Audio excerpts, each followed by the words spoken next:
In this video, I'm going to give you some ideas on how to utilize a virtual assistant for just 10 hours per week.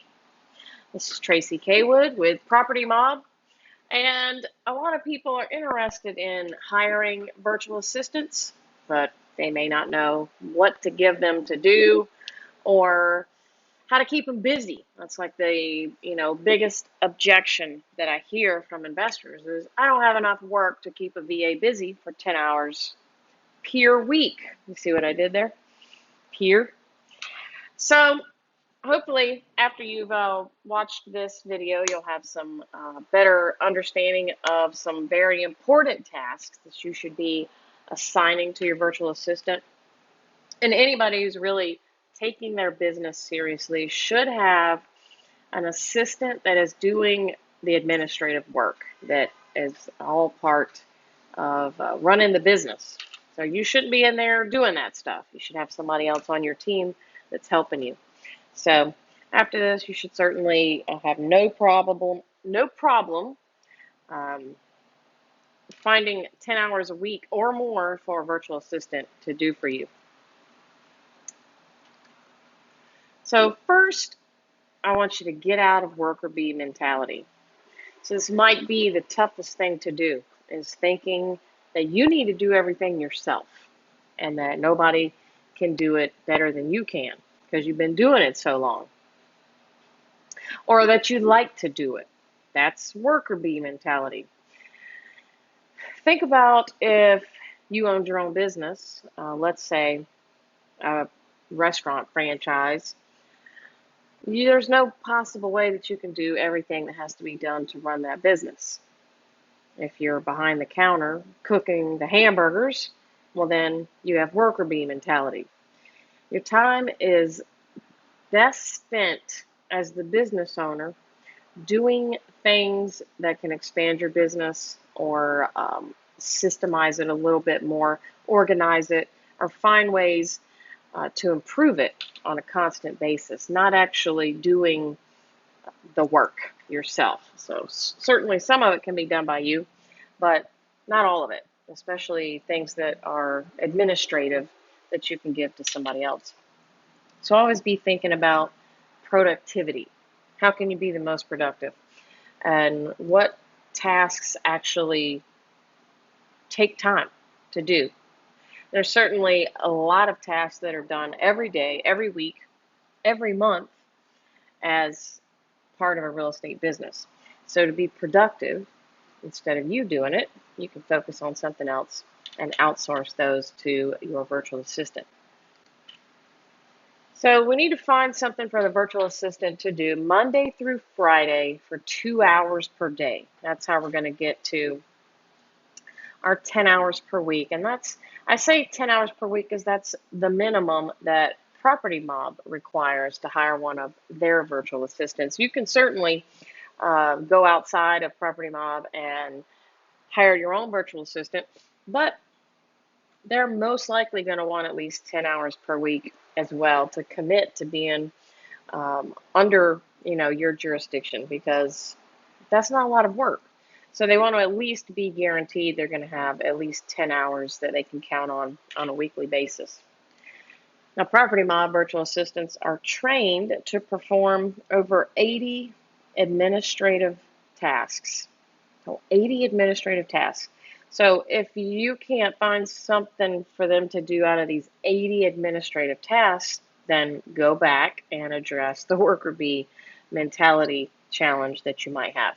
And because there's certainly, out of those 80 things, certainly tasks that your VA can be doing.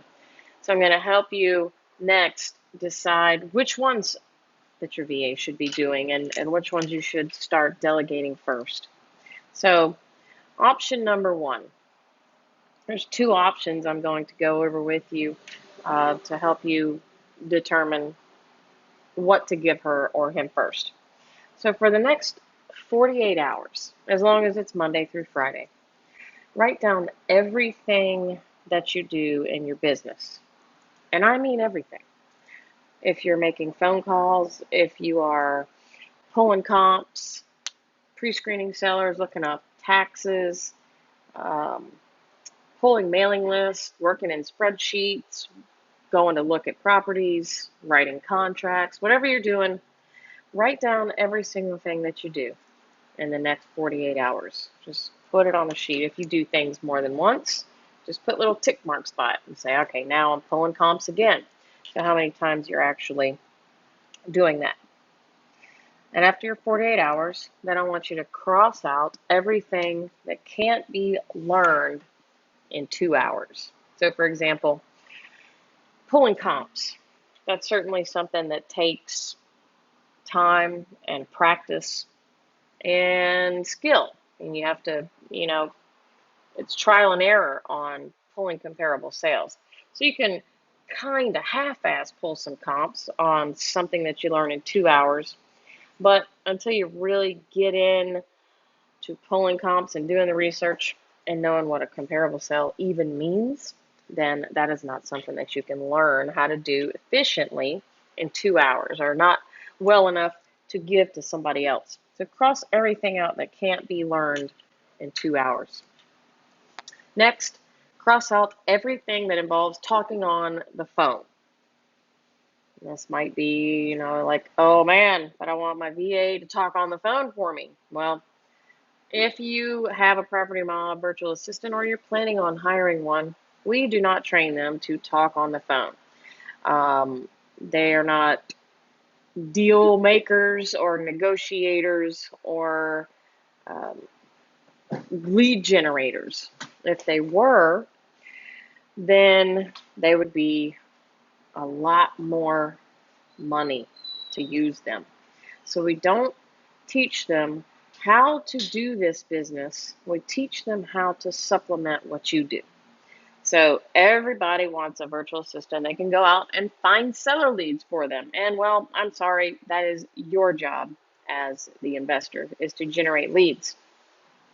So if you want to kind of fall flat on your face, then hire a VA and have them out generating leads. Now, I guess they could do, some of the Craigslist garbage that people have VAs doing, or cold calling, but that's not my suggestion. A virtual assistant is your administrative help. That's everything that can be done from a computer.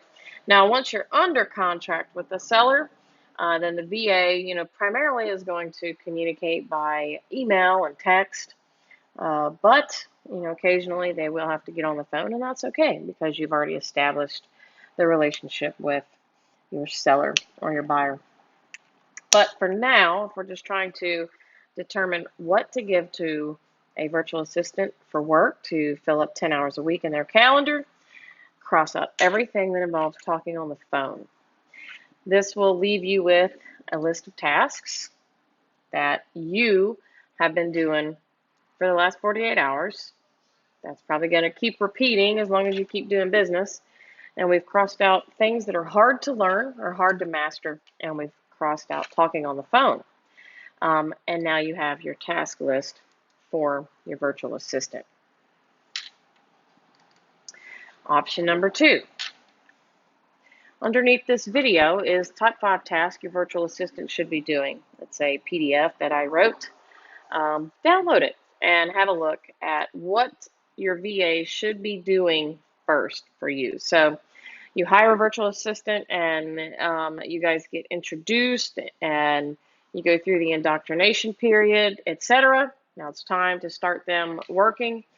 You may be left like, oh man, what am I going to give them to do? Well, there's 5 tasks in your PDF that you should definitely start outsourcing first. And some of that might take a little more time and extra care to train your VA how to do it your way. So we give them a foundational training on, the basics of how to do this stuff. But when it really comes down to it, everybody runs their business their own way. They may pull comps their own way, and I believe comparable sales are in the top 5 tasks. So that's certainly, if you have the time to train your VA on how to do them exactly the way that you do them or the way you want them done, and there's no half stepping, then by all means, give that task to your VA. But ultimately, the number one thing that your VA should be doing for you first is handling your marketing. So, your direct mail lead generation or your online lead generation, as long as it doesn't involve cold calling. So, number one, make sure your VA is handling your marketing. It's easy to train, it's easy to systemize, it's easy to check to make sure it's being done correctly, and it will keep a consistent flow of seller leads coming into your business all the time. And that is what's going to make a difference in your bottom line, in your bank account, is that every week you have leads coming in. And what happens when you don't take care of this task is that you may skip a week or you may skip 2 weeks because you're busy doing something else, or maybe you went on vacation, or maybe you are sick this week, or maybe you just don't feel like doing it, or who knows the reason. But if you miss a week of marketing, then your business takes a hit. You have to have a constant flow of seller leads incoming and going into your sales funnel every single week. So that is why outsourcing the marketing is number one for your virtual assistant. And that can certainly be done in 10 hours a week. Especially, in the beginning when your virtual assistant is new and getting used to this process. Uh, take the time to train her or him on how to do it and carefully show them the steps that you take to make sure the marketing is done. I've got a great video on using a marketing calendar that you can use as a supplement to keep both of you on track. It's in the members website. Go watch that video and learn how to use a marketing calendar and start there. You can do little baby steps at a time, but marketing is postcard creation, mailing list extraction, so going and pulling the mailing list, cleaning the mailing list up, so getting rid of names you don't want, zip codes you don't want, duplicates, getting it ready to merge into a postcard, and then preparing your marketing calendar, making sure your budget's being spent, and allocating what cards go out each week on a monthly basis, and then keeping track of your expenses. And all of this can be done inside your CRM. So everything is documented and recorded, has places for you to just double check and make sure it's being done correctly. Now, I do suggest that when the marketing is first outsourced to your virtual assistant, you keep a very close eye on it, because you don't want anything to go missed or mistakes to be made. So, until you are confident that your virtual assistant has a handle on it and you can just let them now be in charge of your marketing, well, for the first couple months, maybe even a quarter, or maybe even half a year, just double check all of the work and make sure that it is definitely being done the way you want it done. So create a Google Calendar for your company and share the calendar with your virtual assistant. All you do is click on the settings and share the entire calendar with your VA at her Gmail address. And then you start adding tasks to the calendar every day and assign it to that company. So when you create a calendar for your company, when you put a task in your calendar, you can actually drop down and choose that that's where it gets assigned to. And then that task will show up on your calendar and your virtual assistant's calendar. So you and your VA know what needs to be done that day. So let's say on a daily basis, you have your virtual assistant go into the CRM, go through any new leads that have called in, and do some due diligence, right? So we're going to go, anybody that says, take me off the list, that's her task. She's going to go through the list and remove them off the list, make sure they get updated. And the list is constantly staying clean because your VA is on that task. So a task every day, Monday through Friday, would be check seller leads in CRM and due diligence. Maybe you have a new lead that you're in processing with and you need her to check, her or him, delinquent taxes, look up the tax roll, look up last date sold, any information that you want to look at because you're working on this lead. So your VA can come in, check the new seller leads, and handle anything that is part of that. So add that list, add that task to the calendar. And every day when your VA starts work, they'll check the calendar and see what needs to be done. And then you can just start building on that task list as time goes on.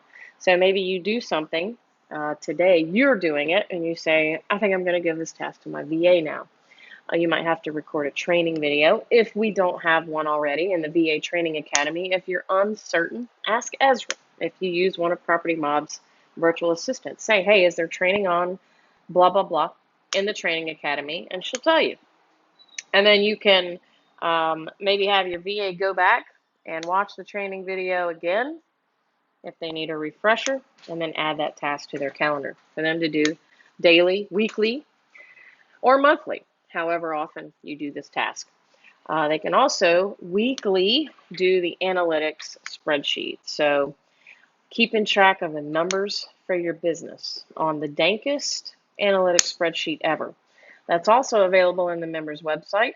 So go look for that. That is something that your VA should be doing every single Monday.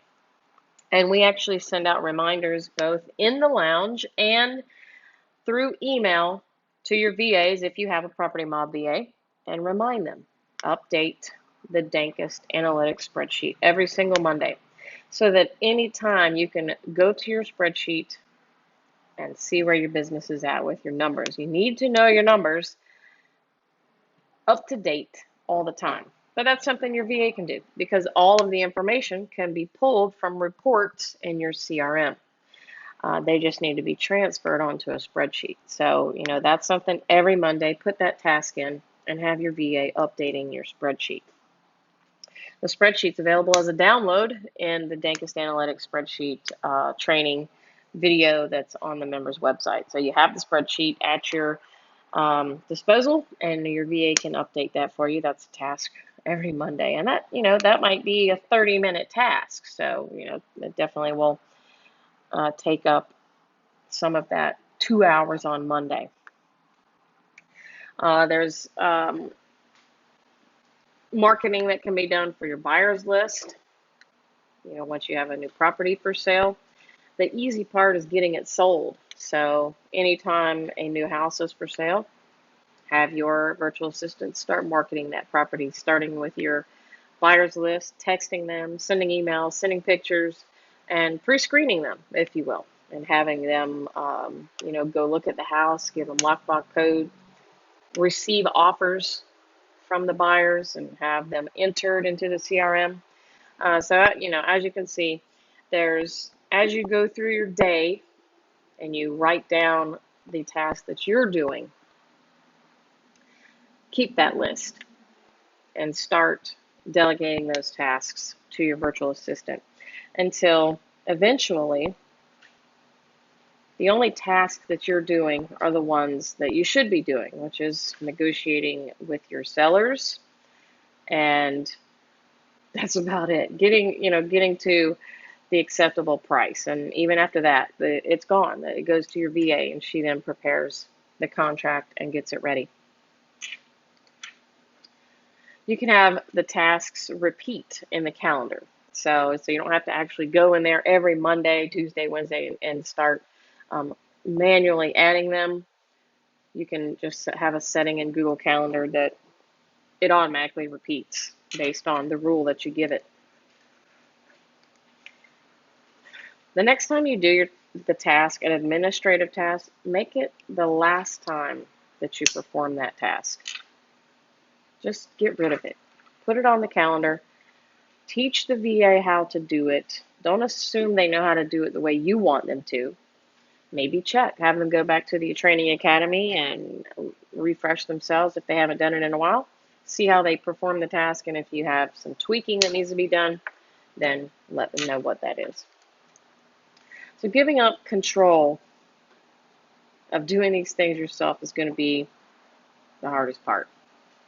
But all you need to do is assign the task to your VA slowly, and that'll build confidence and trust in your virtual assistant. And then you'll feel better about giving these things away and making sure that they're being done. Encourage your VA to ask questions to clarify the assignment. So this is also another one, because everything is done virtually when you have a Property Mob VA and you're using Skype or text or email to communicate.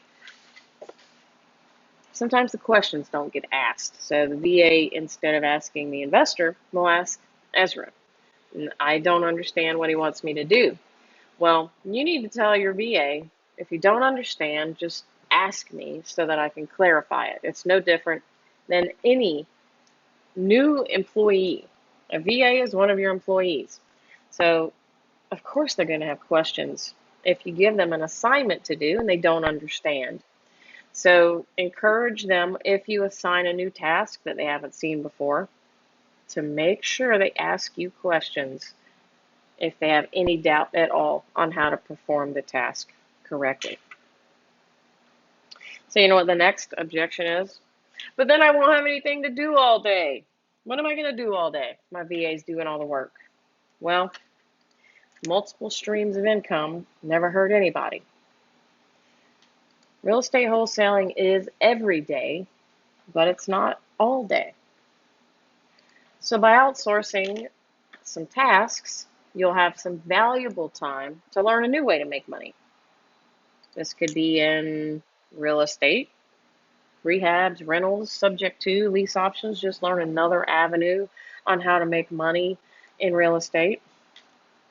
Or it can be something completely different, just a new way, a new something to learn about that will generate income for you. I mean, do you really want to be consumed with piddly tasks that don't produce income? I don't think so. You shouldn't be.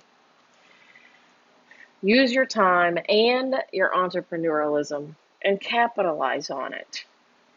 Use your wisdom and your time to make money during this short days that we have. Property Mob has pre-trained virtual assistants available for members of the mob for just $6.95 per hour. That's our hourly rate, at least right now at the time we're recording this video. That is subject to change at any time, but you can always go to the virtual assistant page on the members website, or you can ask questions to us at support@propertymob.com, or post your questions in the lounge. That's fine too. So now you know some things, some ideas you have to hire your VA and keep them busy for 10 hours a week. There's plenty of things for virtual assistants to do. Start utilizing your time a little more wisely, and don't be afraid to give up the piddly junk.